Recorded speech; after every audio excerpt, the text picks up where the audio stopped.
Olá, seja muito bem-vindo ao canal da Primeira Igreja Batista de Ilha das Flores. Meu nome é Jane e neste momento nós vamos iniciar a nossa Escola Bíblica Dominical.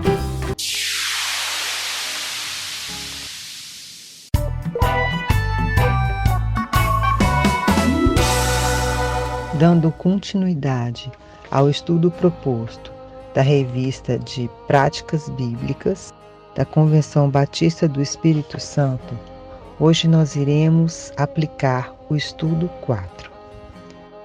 A Igreja chamados para fora.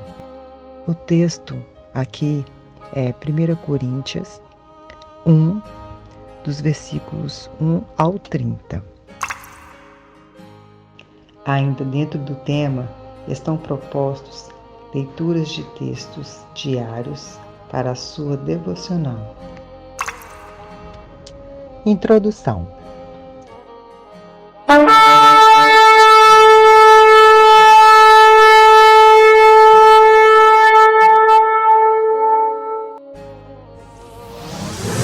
Entre os gregos, eclésia, a palavra traduzida como igreja no Novo Testamento, era a assembleia dos cidadãos de um estado livre, convocados a uma reunião através de toque de trombetas pelas ruas.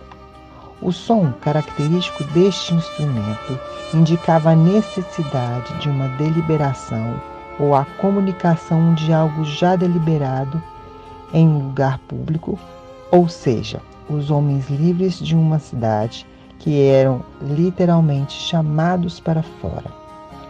Interessante notar que entre estes não estavam nem as mulheres, nem as crianças, nem os escravos que constituíam a maior parte dos moradores de uma cidade grega. Porém, um olhar atento demonstrará que o Novo Testamento, ao se utilizar deste termo para designar o povo de Deus, está, na verdade, buscando referências além do mundo grego.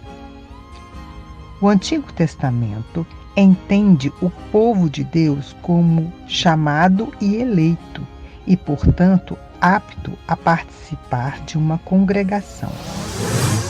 Conforme está escrito no livro de Números, no capítulo 27, versículos 18 e 19, quando o Senhor ordenou a Moisés que chamasse Josué para o prosseguimento de seu trabalho, exigiu que a sua consagração e investimento de autoridade se desse diante de toda a congregação de Israel.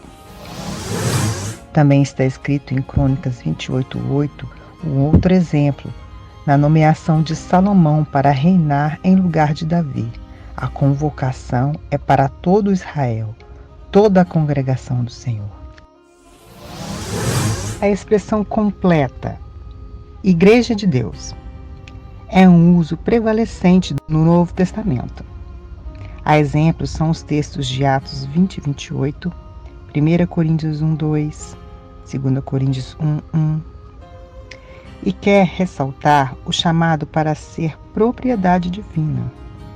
Mas não apenas isso, enfatiza também a assembleia local.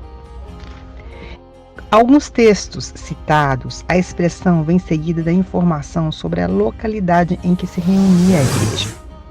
Paulo, ao escrever sua primeira epístola aos Coríntios, após sua identificação pessoal como remetente, diz aos seus destinatários que são a Igreja de Deus, que está localizada na cidade de Corinto, e depois os qualifica como santos 2 vezes, realçando mais uma vez a ideia da exclusividade divina. O texto está em 1 Coríntios 1:2. Vamos ler? A Igreja de Deus, que está em Corinto, aos santos em Cristo Jesus, chamados santos, como todos os que em todo lugar invocam o nome do nosso Senhor Jesus Cristo, Senhor deles e nosso. Enquanto Igreja de Deus marca de maneira inequívoca quem é o dono, o proprietário exclusivo, a identificação do local aponta para a necessidade de organização e reuniões em determinado lugar. Vamos considerar neste estudo algumas verdades sobre essa chamada. 1. Chamados de todas as épocas e lugares. Recorreremos mais uma vez à saudação de Paulo à igreja de Corinto. Após saudá-los como igreja de Deus e santificados em Cristo, é acrescentado que eles são chamados santos com todos os outros crentes de todos os lugares que invocam o nome de Cristo e confessam seu senhorio. A igreja é como todos, em todo lugar. Igreja, no Novo Testamento, é a designação de todo o povo de Deus. Ela é o corpo de Cristo, a expressão da sabedoria do propósito de Deus através dos seres humanos em toda a terra. Paulo afirma aos Efésios, discorrendo sobre o objetivo da igreja, que é por ela que a sabedoria e o propósito de Deus se mostrariam e seriam entendidos até mesmo no mundo celestial. Ainda o apóstolo Paulo, em Gálatas 1,13, ou em 1 Coríntios 15,9 e em Filipenses 3,6, confessa no passado haver sido perseguidor da igreja, claramente não se referindo a uma situação local, e sim a uma perseguição generalizada aos crentes de todos os lugares. Em 1 Coríntios 10,32, há uma alusão a 3 grupos de pessoas: judeus, gentios e igreja de Deus. Essa situação quebra em definitivo o paradigma dos judeus, que até então viam a humanidade de forma bipartida, judeus e não-judeus, ou gentios. Há agora um terceiro povo, o povo de Deus, a igreja do Senhor. O mais marcante é que a ideia é congregar nesse terceiro grupo as pessoas do primeiro e do segundo, como podemos ler em Efésios 2, 14 a 16. Porque Ele é a nossa paz, o qual de ambos os povos fez um, e derrubando a parede de separação que estava no meio, na sua carne desfez a inimizade, isto é, a lei dos mandamentos, que consiste em ordenanças para criar em si mesmo dos dois um novo homem, fazendo a paz, e pela cruz reconciliar ambos com Deus em um corpo. A epístola aos Hebreus assegura aos cristãos que eles, ao se unirem à Igreja do Senhor, também se uniriam a uma assembleia universal de hostes de anjos, de outros crentes, de espírito de justos já aperfeiçoados. Mas, ainda mais sublime é que, através do mediador de uma nova aliança, Jesus, uniriam-se definitivamente a Deus, o justo juiz de todos. Isso está em Hebreus 12, 22 a 24. Trata-se da união dos crentes do Antigo Testamento, do Novo Testamento e dos anjos com o Senhor de tudo e de todos, sem nenhum limite local, geográfico ou temporal. Aplicação para a vida.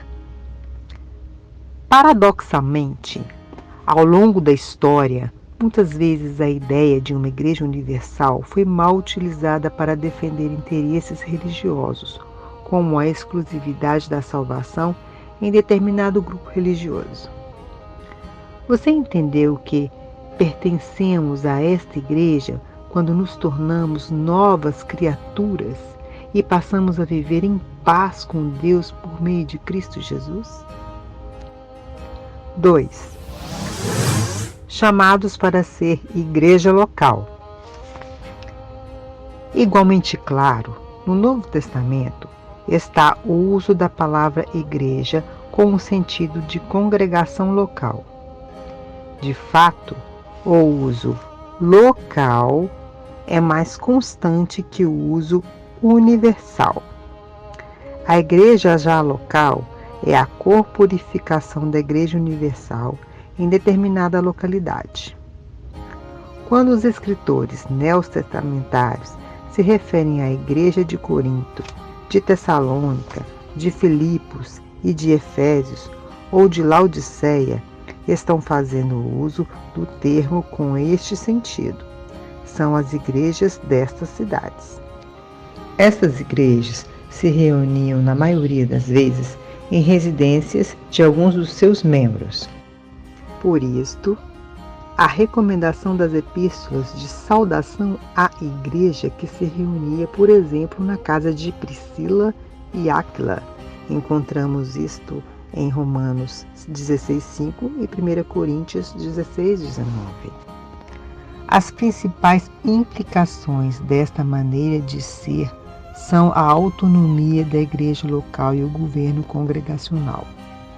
O Novo Testamento não trata a igreja local como uma parte, e sim como um todo, com autoridade para pregar, ensinar e evangelizar, cuidar de seus assuntos internos.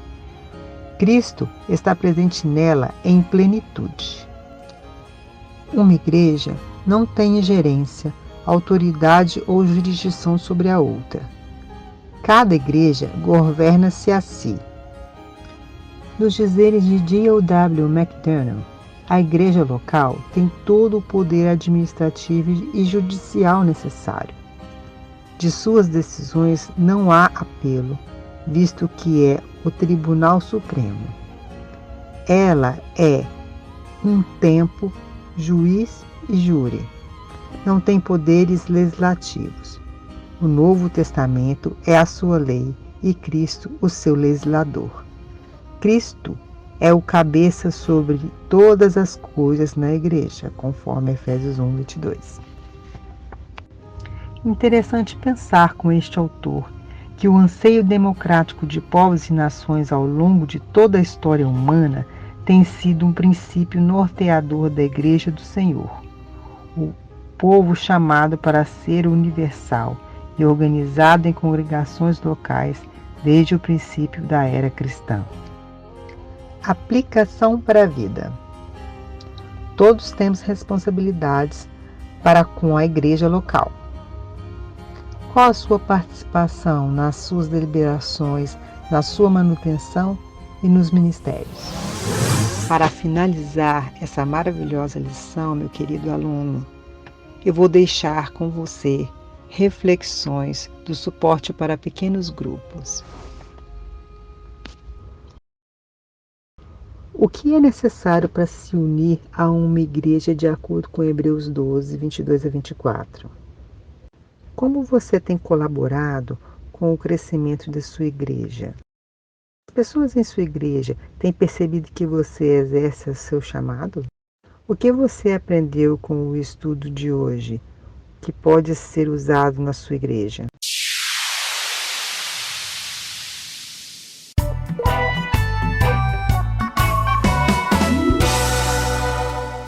Com essa pergunta, eu me despeço de vocês, queridos alunos. Até a nossa próxima lição da Escola Bíblica Dominical.